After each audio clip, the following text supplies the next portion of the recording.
Saudações tricolores! Hoje a gente vem para o nosso giro do almoço com um empate com cara de derrota. Afinal, fomos desclassificados da Copa do Brasil. Sim, o caminho daqui para frente é erguer a cabeça e seguir com foco no brasileiro, e ainda estamos vivos na Libertadores. Mas é claro, a gente não tem como passar sem falar sobre essa partida. Então a gente vai comentar esse jogo e também falas que o Mano Menezes deixou escapar na coletiva de imprensa e que muito possivelmente vão gerar notícias aqui daí pra frente, tanto de janela de transferências como com relação ao estado físico dos nossos jogadores. Então vem comigo para mais um Giro do Almoço. Meu nome é Júlia Cunha e esse é o Jornada KTO 1902.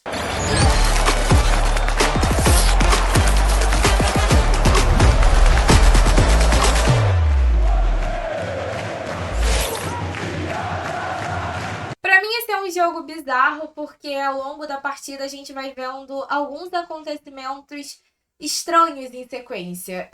E aí não tirando o mérito do Juventude, o Juventude fez o seu jogo.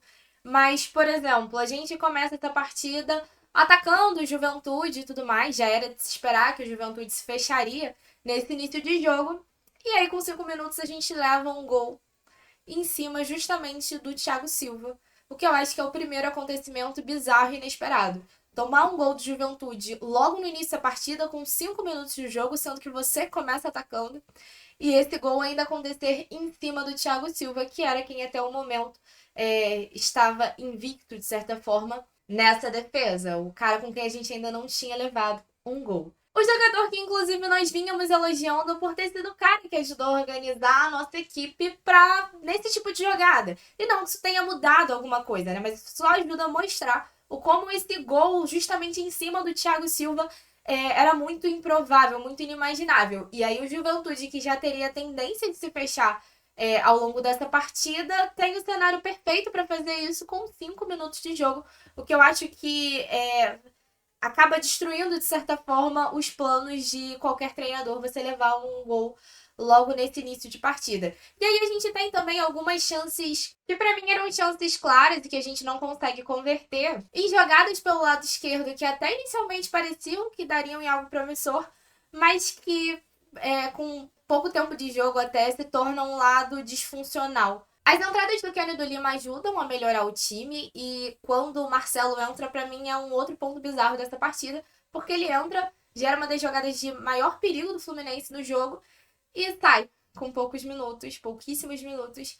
E ali a gente queima já 2 substituições, o esquerdinho até entra muito bem. Espero que se essa jogada bizarra proporcionou algo que sejam mais chances pro esquerdinha. E a gente, ao longo desse momento, ia atacando, né? O time não abdicou em nenhum momento, o gol só não vinha.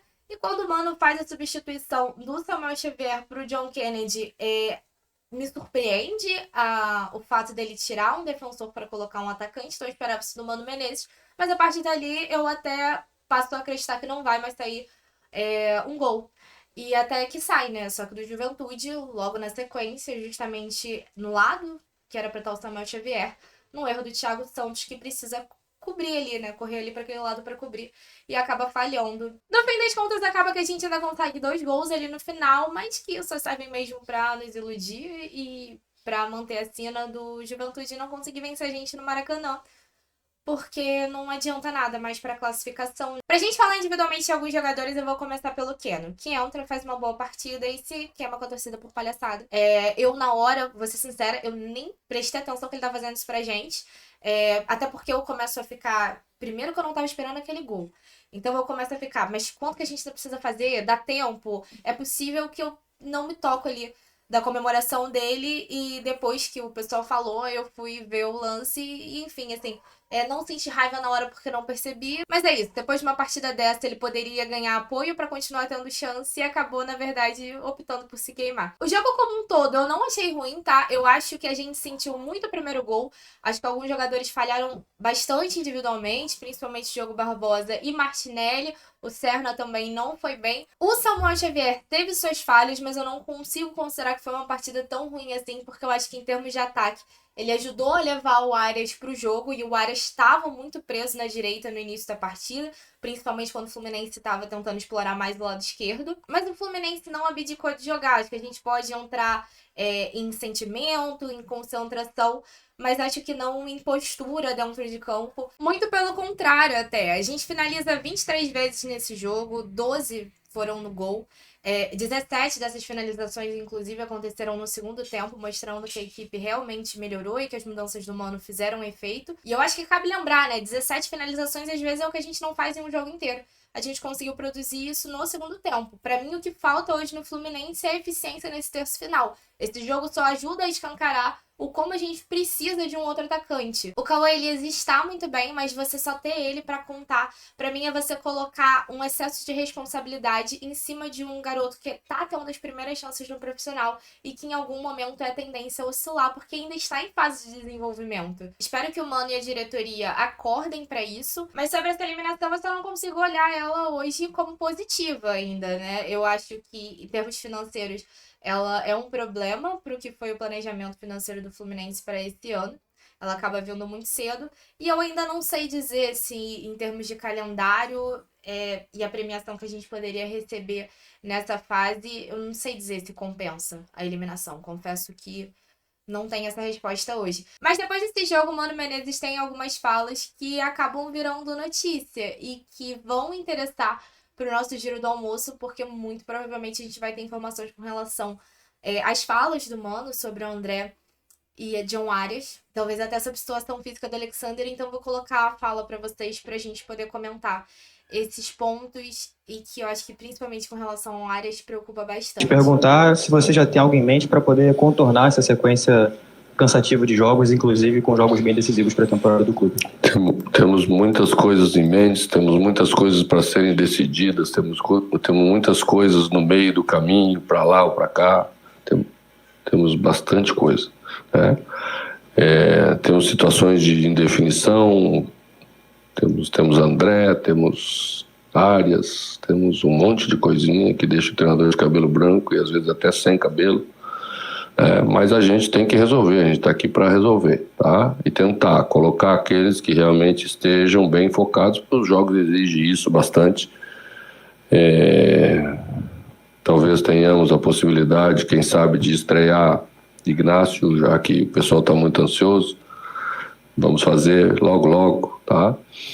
E a gente quis dar uma condição para ele melhor, porque achou que era mais seguro. Em parte da resposta que eu não te dei, desculpa. Vamos ver Facundo, que está aí e chegou bem, numa condição boa, mas vamos ver a parte legal.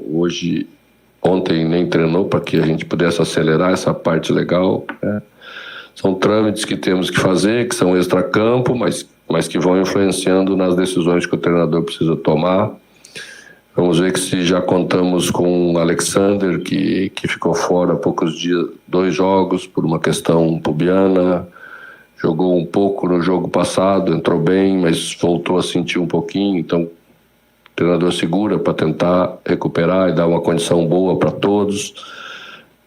São jogos duríssimos, vocês viram como foi a disputa do jogo, né?